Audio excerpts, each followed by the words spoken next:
우리 상관계 봤죠? 예, 상관계 보신 분도 있고 또 새로 오신 분도 있고 이러는데 먼저 오늘이 금요일인데 가장 꼽히는 금요일날 이렇게 활활 타는 그 내담자를 위한 열심으로 공부에 오신다고 참 수고 많았을 것 같아요, 여러분들이. 그래서 아침에 10시까지 오려면 여러분들이 많이 수고하셨을 텐데 또 본인이 하시던 일들 또 정리하고 오신다고 참 애쓰고 수고했죠. 그래서 우리 나 자신에게 먼저 참 수고했다 이러면서 우리 엉덩이 토닥토닥 해주면서 참 수고했다 한번 이제 해주시죠. 자기한테. 예, 예. 자, 그리고 우리 옆 사람을 보면서 오신다고 고생하셨습니다.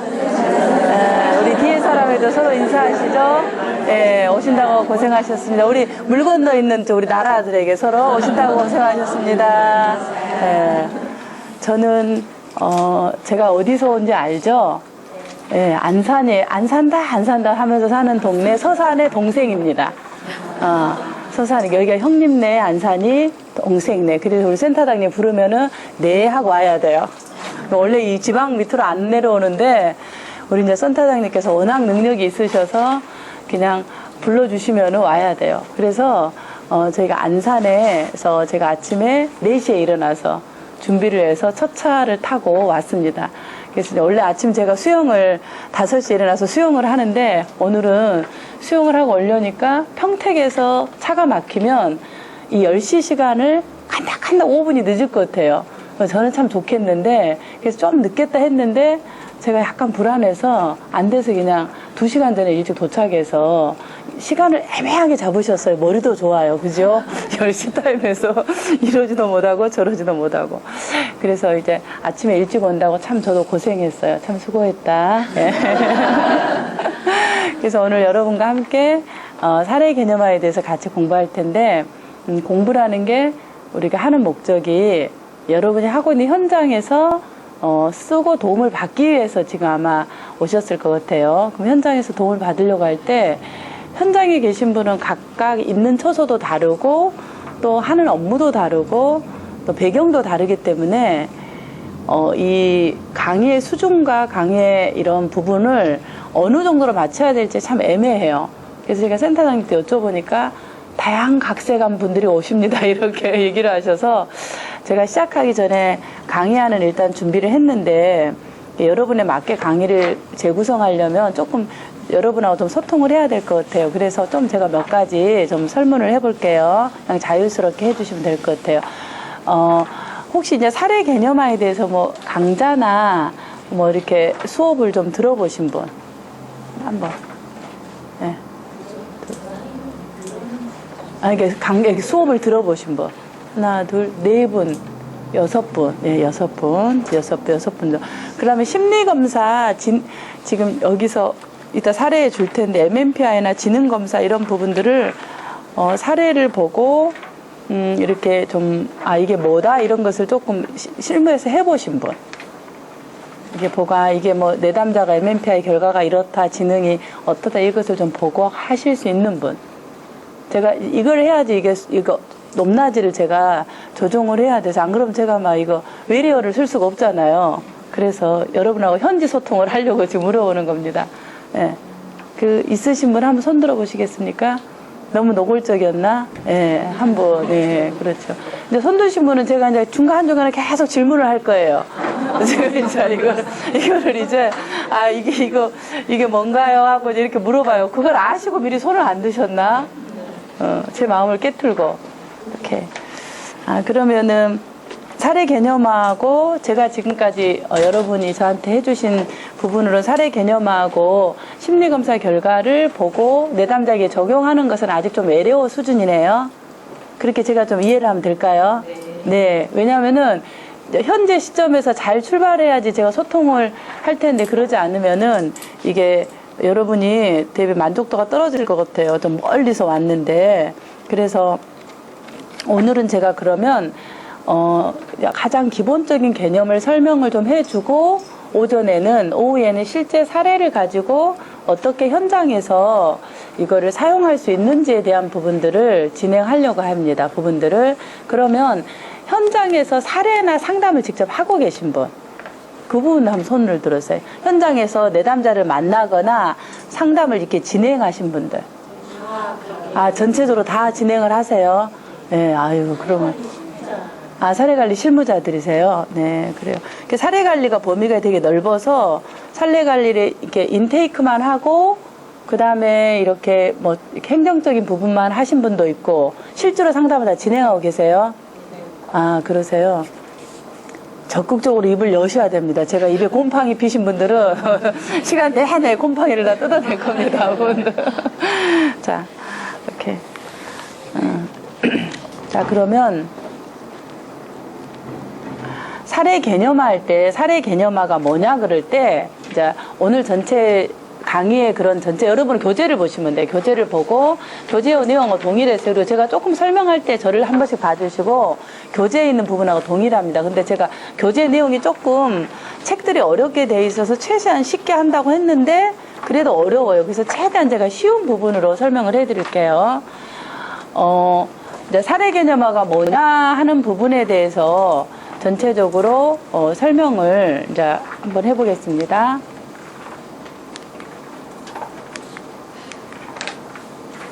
자, 먼저 사례 개념화가 뭐냐 그럴 때 사례 개념화가 평가와 이제 여러분의 교재 3페이지에 있죠. 평가와 임상적 성과가 있는 상담을 연결하는 다리다. 이게 뭔 말이냐. 그러니까 사례를 우리가 보통 내담자하고 만나는 사례가 있으면은 그 사례가 있는데 그 사례에 대해서 상담자가 개념을 갖는 거예요. 이 내담자가 이런 사람이구나.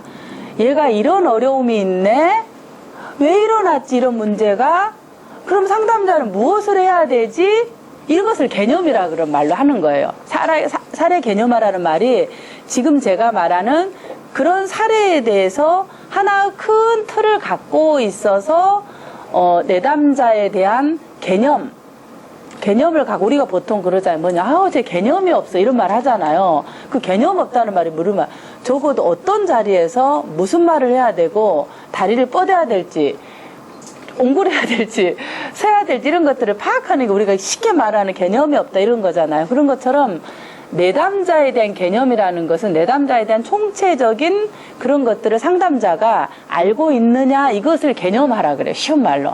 근데 그걸 이제 이렇게 좀 용어로 얘기하니까 평가와 임상적 성과가 있는 상담을 연결하는 다리다 이렇게 어려운 말로 꼬아놓은 것 같아요. 그래서 평가라는 건 그러면은 내담자가 뭐가 일어났나 이런 것을 보는 게 평가할 거고 임상적 성과라는 건 그러면 이 어려움을 어떻게 상담자가 상담으로 성과를 낼 거냐 이것을 이제 연결하는 부분이 사례 개념화라고 얘기를 할 수 있습니다.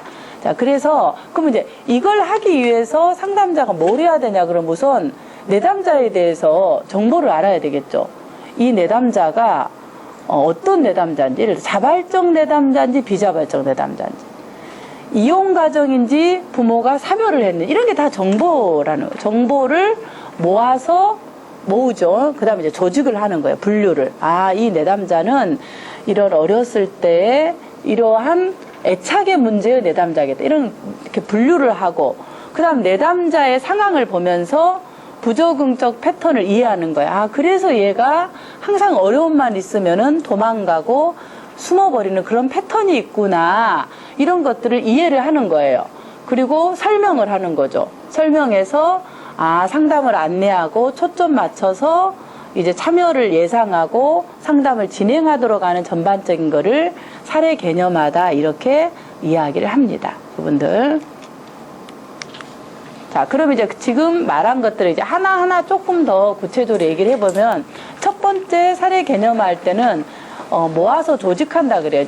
이거를 지금 제가 설명한 건 사례 개념화라는 큰 하나의 그림이라면 그것을 이제 이렇게 나누어서, 이렇게 시그먼트로 나누어서 한번 설명을 해볼게요. 자, 첫 번째는 사례 개념화라는 게 뭐냐면, 내담자에 대한 정보를 모으기만 한 사람이 있어. 어떤 상담자는. 부모가 언제 이혼했어요? 언제 가출했어요? 가출해서 어디 가요?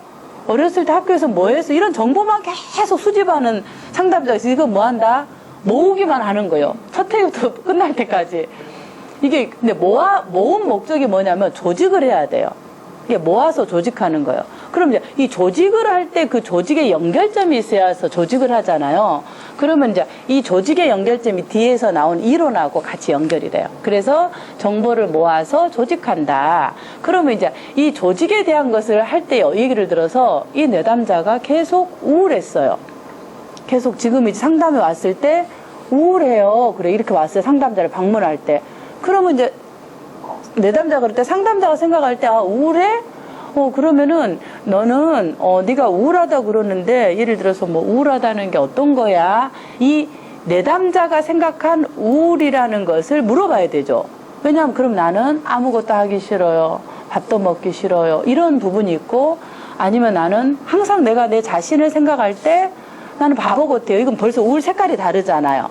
앞에서 말한 우울은 정서적 우울이고 뒤에서 말하는 우울은 인지적 우울이에요. 그러니까 색깔이 벌써 다르다는 거죠. 그러면 상담자가 이 자료를 모을 때 그러면 내담자가 말할 때 내담자가 생각에 대한 우울이 많은 사람은 그 생각에 대한 우울을 계속 자료를 모아서 조직을 해야 되겠죠.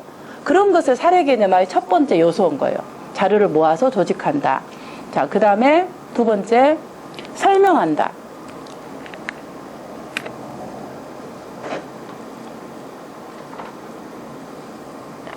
설명한 뭐냐면은 이 내담자가 이제 자료를 모아서 조직을 하다 보니까 어떤 부분이 있었냐면은 이런 부분이 있는 거죠. 아, 이 내담자가 우울해서 자기가 살고 싶지 않아요. 나는 바보 같아요. 나는 왜 이렇게 늘 하는 것이 이렇게 마음에 안 들고 나는 이렇게 바보 같아. 이런 생각이 들 때마다 이 내담자가 그때마다 자해를 하는 거예요. 그러면 상담실에 왔을 때 이 내담자가 우울한 내담자로 올 수도 있고, 어떤 내담자는 자살 시도로 올 수도 있고, 어떤 내담자는 자해 시대를 여러 번 해서 증상으로 올 수도 있어요. 그러니까 방문하는 부분은 A, B, C 다 다르게 방문했지만은 그게 이제 증상이라 그래요. 그런데 상담자가 그 증상을 갖고 자료를 모아서 조직할 때 뭘 찾아야 되냐고 패턴을 찾아야 되는 거예요. 아, 우울이라 그러면 그러면 아까 말한 우울이 그렇다고 이런 내용은 책에는 없어요. 그냥 제가 이 책의 내용을 쉽게 설명하려고 예시로 지금 연결을 하는 거예요. 그래서 그런 부분은 좀 적으시면 돼요. 이해를 하시고. 그리고 책은 집에 가서 쭉 정리해서 읽어보시면 돼요. 여러분들 이해 가시죠? 자, 그래서 이 내담자를 만났을 때 이 내담자가 보니까 우울하다 그럴 때, 그럼 우울이라는 것이 이 내담자가 뭐냐 그러니까 내가 그런 우울이 있을 때 밥도 안 먹고 집에 있어요. 그렇구나. 그러면은 언제 이렇게 자해를 시도하나요? 그죠? 이렇게 물어보니까 이 내담자가 나는 쓸모가 없다. 나는 바보다. 나는 아무것도 할 수 없다. 나는 이 세상에 없는 것이 더 낫다. 이런 생각이 나를 이렇게 딱 스칠 때 자해를 하는 거야. 그러면 이 내담자의 패턴은 뭘까요? 우울한데 우울은 증상이고 이 내담자의 패턴은 뭐예요? 자기가 자기 자신을 뭐하죠? 평가를 할 때 어떻게 평가했어요? 가치 없다고 평가를 하고 자기 비하라는 생각이 들 때 이제 이 패턴으로 자해를 하는, 그 공격한다고 해요. 자기를 공격하는 패턴을 갖고 있어요. 어떤 내담자는 이런 바보 같다는 생각일 때 자기를 공격 안 하고 밖을 공격하는 내담자 있어요. 집을 열고 가출을 하는 내담자, 아니면은 폭력을 하는 내담자, 이런 식으로 그 우울이 있을 때 나타나는 패턴이 다 다르다는 거죠. 그럼 상담자는 모아서 조직한다는 것을 내담자의 이 패턴을 찾아야 된다는 거예요. 아, 얘가 우울할 때 자기 생각이 올 때 나를 공격하는지 다른 사람을 공격하는지 아니면은 바깥으로 나가버려서 액팅아웃을 하는지 이런 패턴을 설명을 하는 거예요. 이 사례 개념의 두 번째 있다는 거죠. 모아서 조직한 다음에 설명을 한다. 부분들. 그러면 이제 설명을 하고, 설명을 이제 하면서 이 설명을 누가 해요? 상담자가 내담자에 대한 이해로 설명을 하는 거죠. 아, 얘가 이래서 공격하고 나가고 이러구나. 그러면 이것은 패턴의 종류일 뿐이지 똑같은 거예요. 그러면은 이 내담자가 그러면 네가 자해를 하는 것이 내한테는 어떤 도움이 되니? 이렇게 물어보면 얘가 뭐라 그래요? 너무 외롭고 혼자 있어서 힘들 때 자해를 하게 되면 정신이 바짝 들어요. 아, 그럼 자해를 하는 것이 네한테 네가 이 감정에서 빠져나오는 데 도움이 되구나. 네. 그래서 네가 사실 니를 그 외로움을 빠져나오기 위해서 네가 자해를 했구나. 네. 그러면 이게 뭐예요? 유지 요인이 되는 거예요. 이 외로움을 유지시킬 수 있는 요인이 된다는 거죠. 그러면은 이런 부분을 설명할 수 있죠. 왜 이 내담자가 이런 패턴을 유지하는가? 부분도. 근데 이제 바깥의 증상은 뭐다? 아, 얘가 자살하고 자해했다, 가출했다. 이 증상만 갖고 언제 가출했어? 가출하면 어디가? 뭐해? 이 계속 자료만 모으다 보면은 상담을 20회계도 뭐예요? 뱅글뱅글 돌아서 제자리 뻥! 뭐예요? 제자리 원점만 자료만 모으는 방법밖에 안 된다는 거죠. 그게 왜 그러냐면 자료를 모아서 조직할 수 없고 설명을 할 수 없어서 그래요, 상담자가. 그러면 이제 이런 것들을 패턴을 찾아 설명했으면 그 다음에 뭐 해야 될까요? 이제 목표를 찾아야 되겠죠. 아, 그러면 얘는 네가 언제 그렇게 그러면 우울하고, 그럼 상담자가 생각할 때 이 내담자의 문제가 뭘까요? 아, 얘가 자기 자신에 대해서 무가치하다고 생각한 것이 문제라고 생각한다면, 여러 가지 이제 방식이 있다면은 목표를 어떻게 생각할까요? 아, 이 내담자가 자기 자신이 무가치하다고 생각한 이 생각을 바꿔야 되겠죠.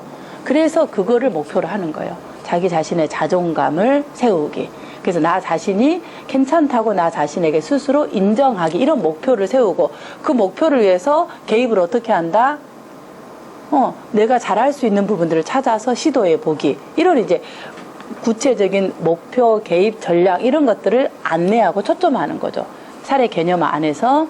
그 다음에 이제 네 번째 도전의 장애와 도전 예상하기는 무슨 말이냐. 상담을 진행하려고 보니까 이 내담자고 내가 몇 회기 만나냐면 청소년 상담복지센터나 대부분에서는 최소한 12회기 아니면 뭐 각각 기간마다 다르지만은 6회기 내지 12회기 많으면 20회기죠.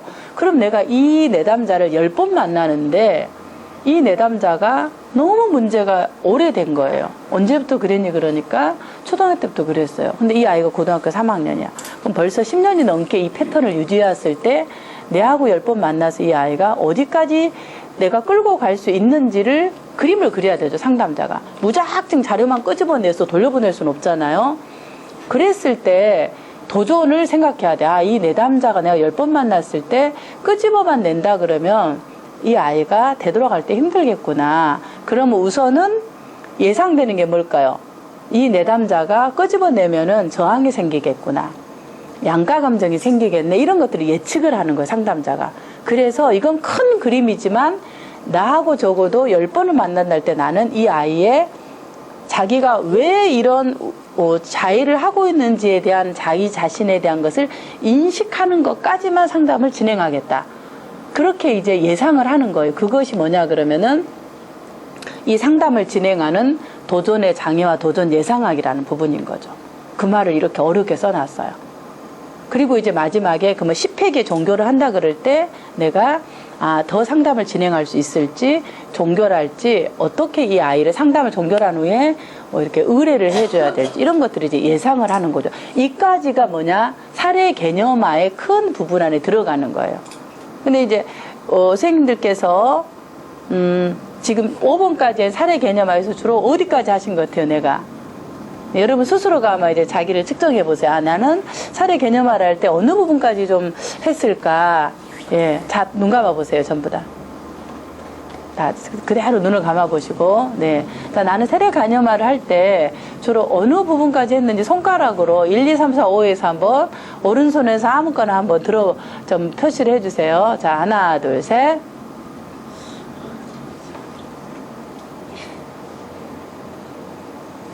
아, 네네. 됐습니다.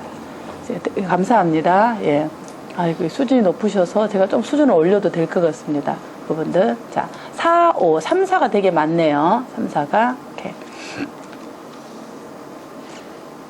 이 3, 4가 진짜로 해서 3, 4인지 아니면 제가 설명한 걸 제대로 알아듣고 하신 건지 이제 잘 모르겠지만은 어쨌든 3, 4가 주로 많았습니다.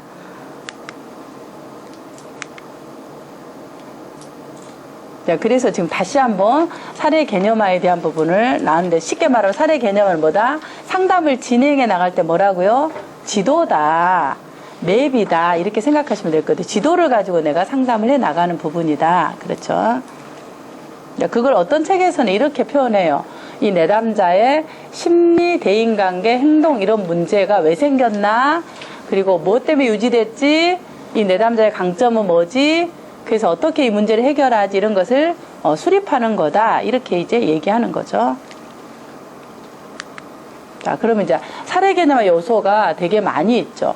자, 호소 문제부터 촉발 요인 되게 많아요. 이게 이제 아까 말했던 그 요소 안에 아까 5가지 요소를 좀 더 세부적으로 더 이제 단위로 나눈 거예요. 단위로 나눈 부분인데, 단위로 나눈 부분에서 간단하게 제가 설명을 할게요.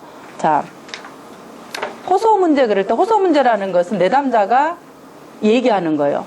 제가 너무너무 외로워서 죽고 싶어요. 이게 호소 문제예요. 내가 너무너무 외로워서 견딜 수가 없어요. 뭐 이런 부분. 왜냐면 요즘 청소년들이나 성인들이나 다 채팅방에 들어가면 뭐예요? 다 우울하고 외로움이에요. 전부 다 우울과 외로움이 집단 상담이 일어나요. 채팅방에서. 온라인 집단 상담. 거기서 자기들끼리 해. 뭐 얼마나 재밌는지 몰라. 들어가 보면은 애들이 우리 집단 상담하는 것처럼 온라인에서 자기들끼리 나는 섹스하고 싶어. 이렇게 별칭을 짓고, 또 어떤 애들은 나는 흘러가고파. 이렇게 이제 자기들의 별칭을 하면서 온라인 채팅방에서 만나잖아요.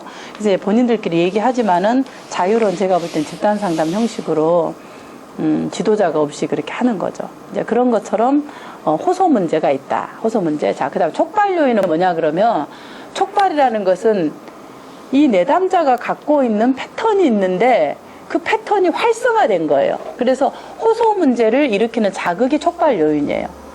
이게 상담실에 오게 되는 어떤 요인이 되는 것이 쉽게 말하면 촉발 요인이라고 생각하시면 될 것 같아요. 그러니까 부조긍적 패턴, 아까 제가 얘기한 것처럼 어떤 사람은 생각에 대한 부조긍적 패턴이 있어요.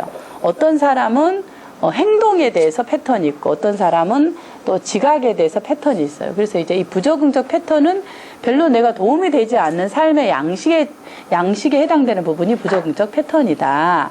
그 다음에 이제 유발 요인이라는 것은 왜 이 패턴이 생겼는지에 대한 원인이라고 생각하시면 돼요. 왜 이 문제가 생겼지? 그럼 얘가 왜 이렇게 자기를 자해하는 거야? 이 원인을 찾아낸 것을 우리는 뭐라고 한다고요? 유발 요인이라 그런다. 그러면 유지 요인은, 그러면 이 아이가 자해를 아까 말해서 시작했다 그러면 자해가 초등학교 5학년부터 시작해서 고3까지 이루어졌다면 무엇이 이 자해를 이 아이가 초등학교 5학년부터 고3까지 계속해서 유지시켜준 이 요인이 뭘까? 그게 유지 요인이라는 거죠. 유지 요인. 그 다음에 이제 문화적 정체성 이런 것은 문화 적응과 적응 스트레스, 문화적 설명, 문화대 성격, 이것은 잘 상담하시는 분들이 많이 쓰진 않고, 이건 아주 전문가가 돼서 하는 거니까 패스할게. 이 부분은 패스인데, 쉽게 말하면 이런 겁니다. 문화에 들어가는 거 이런 거예요. 요즘 이게 서산 같은 경우도 아마 그런 부분이 있을 텐데, 상담에서 요즘 다문화 상담이나 탈북 상담 이런 게 되게 많아요. 그래서 다문화 상담이나 이런 부분을 할 때 대부분 이 문화적인 정체성이나 문화적인 것을 고려해요. 내가 누구의 국민인가? 나는 누구인가? 이런 것들, 문화. 특히 어떤 문화일까요? 충청도하고 서울, 경기도하고 문화가 달라요. 그래서 충청도에서 상담할 때 충청도 사람들의 문화적 특성을 고려해야 되는 거죠. 그게 쉽게 말하면 문화적 특성이에요. 자, 충청도의 문화적 특성은 어떤 게 있나요? 우리 충청도 사신 분들은 잘 몰라요. 토박이들이라서. 외부에서 유입되어서 오신 분들이 그 차이를 알아요. 어떤 특징이 있나요, 충청도는? 다 토박이들입니까? 네, 유입되신 분들 한번 얘기를 해보셔요. 가게에 들어가면 친절, 그러니까 손님이 오면 이제 저는 대구에서 왔는데 대구는 되게 친절하셔요. 오면 이제 인사도 손님을 맞이하는 뭐 그런 것들이 있는데 네네. 오거나 말거나 네. 가거나 말거나 네, 맞습니다. 예. 참 정확하게 잘 보신 것 같아요. 굉장히 센시티브 하세요. 뭐냐면 그 지역의 문화에 익숙하신 분들은요, 본인이 익숙하니까 문화적인 차이를 몰라요. 이렇게 문화적 민감성이 떨어진다 그래요. 그래서 문화적 민감성이 떨어지면 내담자에 대한 배려라든가 센시티브한 게 상당히 떨어지세요. 그럼 내담자들이 굉장히 충격을 먹어요. 그래서 왜냐하면 이제 이 충청도 다 그런지 모르겠지만 제가 봤을 때 아마 충청남도가 그런 것 같아. 충청남도 계신 분들이 다 그러진 않는데 주로 이제 문화적인 것들이 별로 이 지역에 유착이 돼서 내가 이런 사람이다 이런 좀 권위적인 것들 그런 것들이 있으신 것 같아요. 그래서 파워 오리엔테이션 돼 있는 것 같아요. 그래서 힘이 있는 자를 중심으로 모여지고 힘이 있는 자를 중심으로 흩어지고 이런 문화예요. 제가 봤을 때는. 제가 여기서 살아보지는 않았지만 느낌이 그래요. 이게 딱 들어와서 도시를 내려서 제가 대중교통을 이용하거든요. 그래서 이렇게 가방 메고 이렇게 돌아다니는 걸 좋아해서 그냥 이렇게 하는데 이 딱 문화적 느낌이 굉장히 파워 오리엔테이션이 되었구나. 그래서 그 내담자에 찾아가는 서비스가 별로 되지 않고 힘을 중심으로 항상 벌써 내가 뭔가가 지식이 있거나 또 뭐 돈이 있거나 뭔가의 그 가족에 뭔가가 있으면은 그것이 중심이 돼버려요. 그게 쉽게 말하면 전통이라고 얘기하는데 그런 것들이 상당히 강한 것이 이 충청도 문화인 것 같아요. 대략적으로.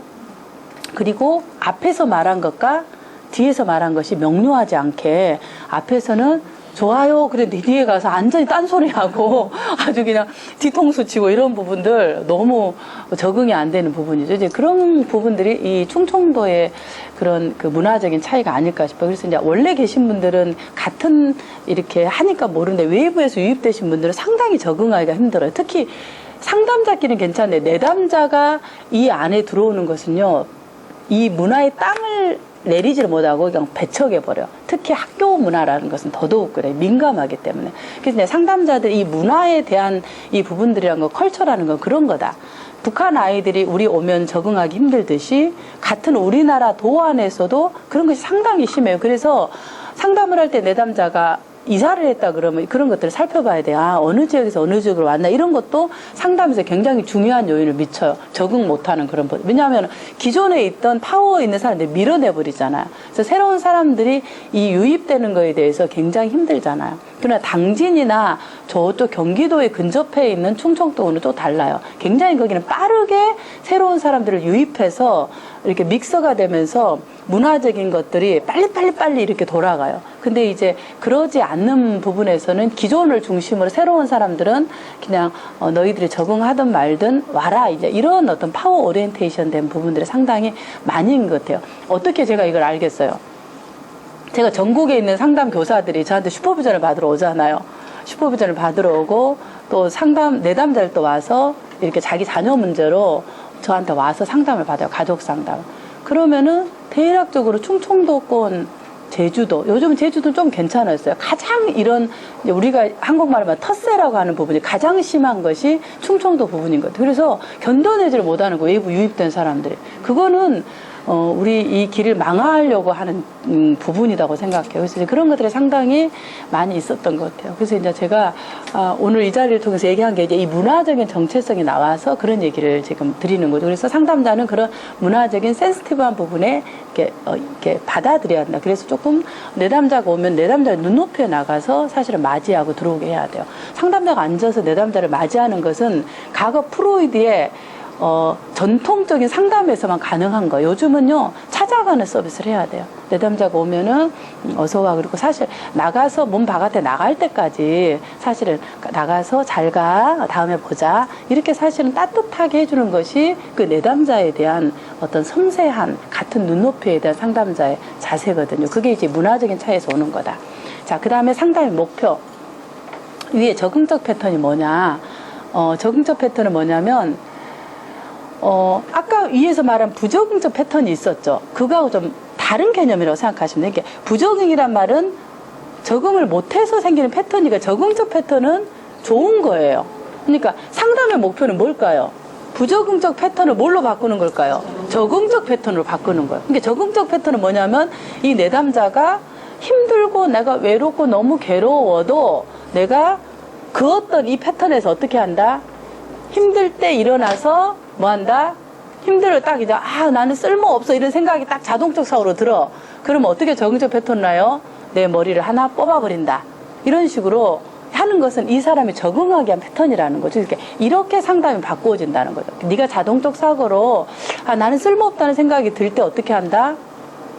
머리를 하나 뽑든지 아니면 뭐 일어나서 엉덩이로 춤을 한번 추든지 이렇게 적응적으로 얘가 적응할 수 있는 부분의 패턴을 하는 것이 상담의 목표다. 그래서 그걸 하기 위한 것이 상담의 목표고, 상담의 초점이라는 것은 이제 이 적응적 패턴을 해 나갈 때에서 상담의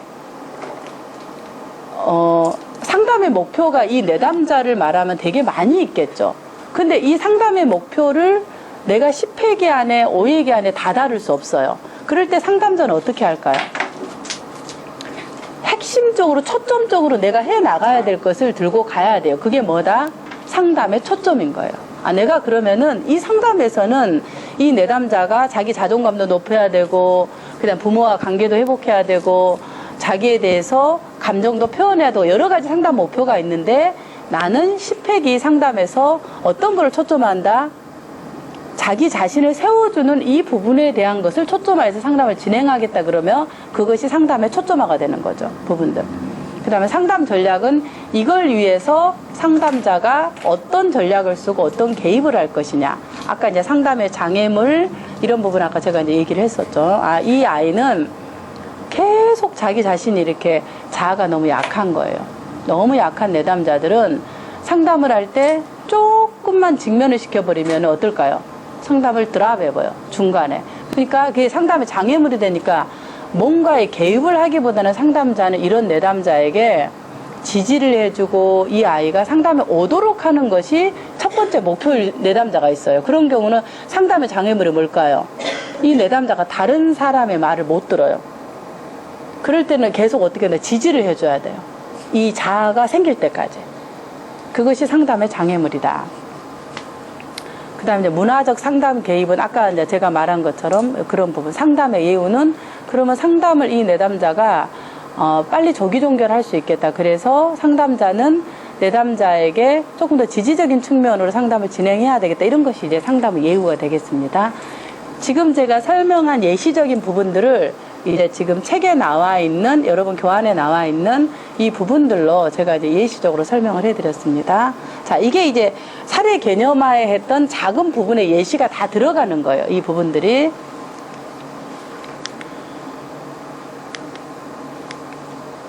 자, 그러면 이제 무슨 말이냐면은 이제 자, 봅시다. 예, 비교 특징을 봅시다.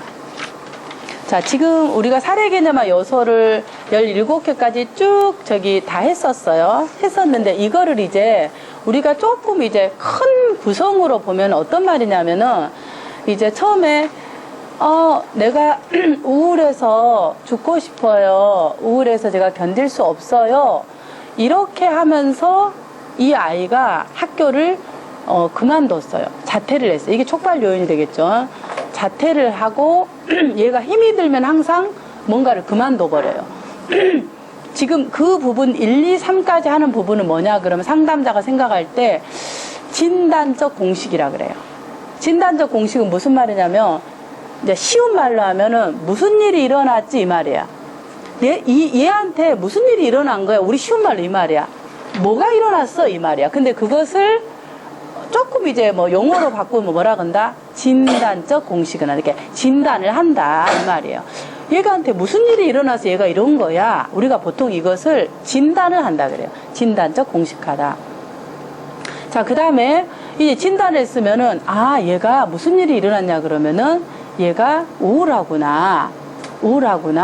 그리고 우울할 때마다 얘가 자기를 이렇게 뭔가를 후퇴를 해버리고 포기를 해버리구나. 이렇게 했을 때 부정적 패턴까지 했었죠. 유지 요인, 유발 요인은 뭐라 그랬어요 아까? 이게 왜 생겼지? 얘가 왜 이렇게 문제가 생기면 계속 자기를 포기하고 이렇게 자퇴를 해버리는 거야? 왜 자꾸 이런 일이 생기는 거야? 이것에 해당되는 것이 임상적 공식이라 그래요. 왜 일어났는지에 대한 것들을 밝혀내는 거, 원인을 밝혀내는 거, 이것을 임상적 공식이다 한다. 자, 그 다음에 이제 아까 제가 넘어가라고 스킵해라고 말한 6번부터 9번까지 해당되는 것은 문화가 어떤 역할을 했는가. 얘가 제주도에 살면서 아니면 서울에 살다가 갑자기 충청도로 내려왔는데 얘가 적응이 힘들더라. 그러면 이 충청도의 문화권이 어떤 역할을 했는가 이런 걸 살펴보는 거죠. 3번. 쉽게 얘기하면. 자, 그 다음에 마지막에 10번부터 마지막까지는 이제 그렇다면 얘가 이런 일이 있었구나. 무슨 일이 일어났지? 왜 일어났지? 이렇게 하다면 이제 그럼 상담자는 어떻게 해야 되는 거야? 이 아이를. 이 내담자 어떻게 해야 되나? 이것을 우리는 상담 개입 공식이라고 해요. 그래서 큰 3가지의 테마로 잡히는 거예요. 처음에 뭐라고요? 무슨 일이 일어난 거야? 왜 일어난 거야? 그럼 상담자가 어떻게 해야 돼? 3개 말고 됐어요. What, why, how. 근데 그걸 이제 조금 개념화라는 좀 유식한 말로 얘기를 하면 뭐라고요? 진단적 공식, 임상적 공식, 그 다음에 문화적 공식은 뭐 해도 되고 안 해도 되고, 하면 더 좋겠죠. 문화적 공식, 상담 개입 공식, 이 4가지로 크게 이루어진다. 사례 개념을 한다면. 그래서 제가 이 틀 안에서, 이 프레임 안에서 설명을 해 나갈 겁니다.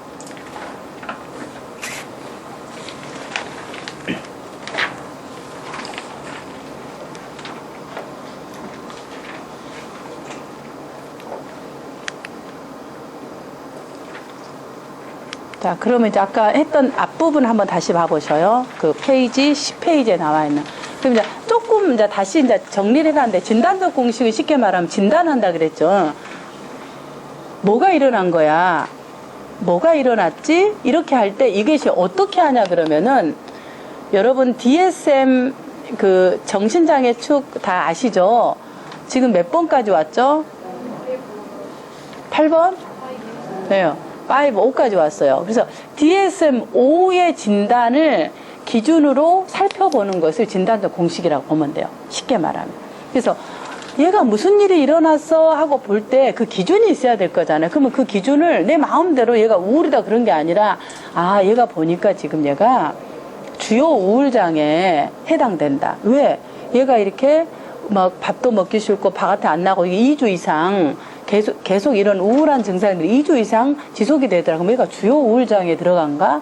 아니면 얘가 바이폴라 양극성에 들어가는가? 이런 것들이 이제 DSM-5를 보고 이 무슨 일이 일어났나에 대한 그 증상들을 아까 우리가 자료를 모아서 조직한다 그랬죠. 그걸 보고 DSM-5의 기준에서 진단적 공식을 하는 거예요. 부분들 첫 번째.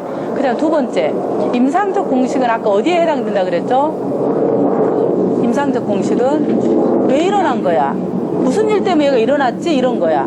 그리고 왜 이렇게 오랫동안 이 문제가 유지된 거야? 이렇게 말을 할 때 이것은 앞에 말한 얘가 우울한 부분에 대한 DSM-5는 이런 거죠. 얘가 주요 우울장애다. 아니면 얘가 분리불안 장애다. 이렇게 할 때 분리불안 장애, 얘가 어디 나갈 때 학교 갈 때 되게 분리를 할 때 얘가 불안하구나. 이 정도만 DSM-5에서 나온 것만 증상을 얘기해 주는 거예요. 진단적 공식은. 그런데 왜 얘가 분리를 하는 거에 대한 설명이 나와요? 안 나와요? 안 나와요. 그 나오는 것을 왜 얘가 떨어질 때 불안하지? 얘 학교 가서 혼자 있으면 얘가 불안해서 계속 학교를 안 다니려고 하지. 그 설명이 하는 걸 쉽게 말하면 임상이에요.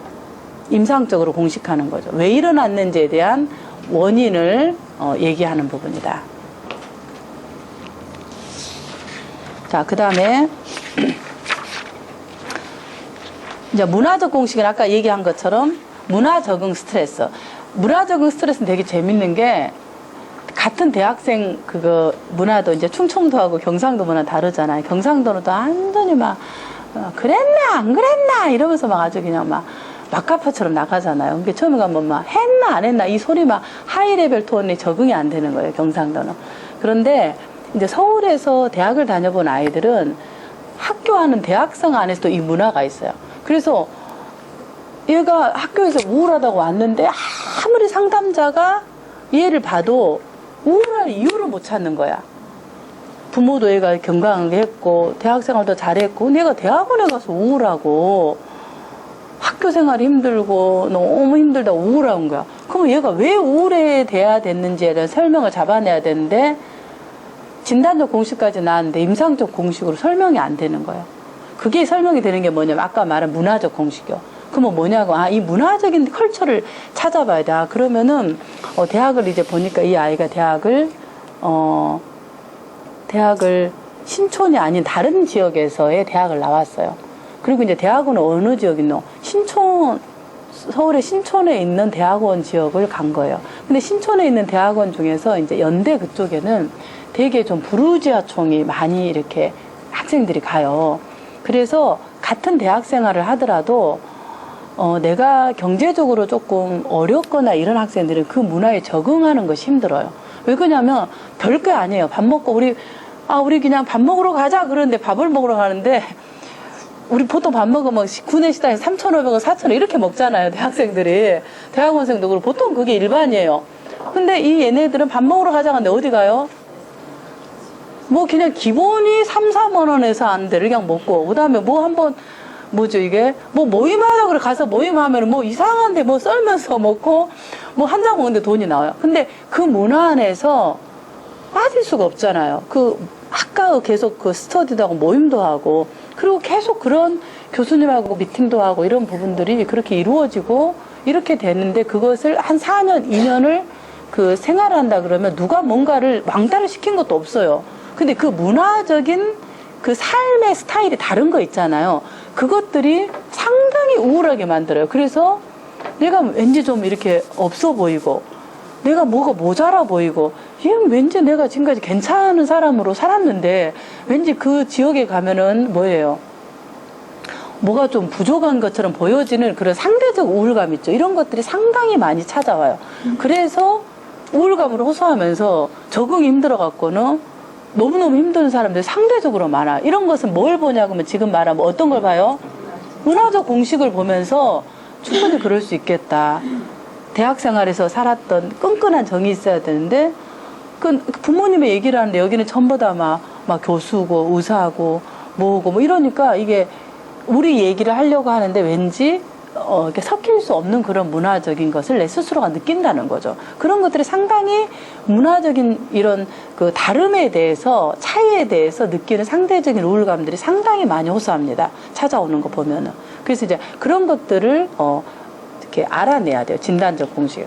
특히 또 진단적 공식에서 어떤 것이 있냐면 다문화하는 부분에서도 상당히 많이 있는데 그거는 제가 좀 뒤에가 사례할 때 좀 얘기를 할게요.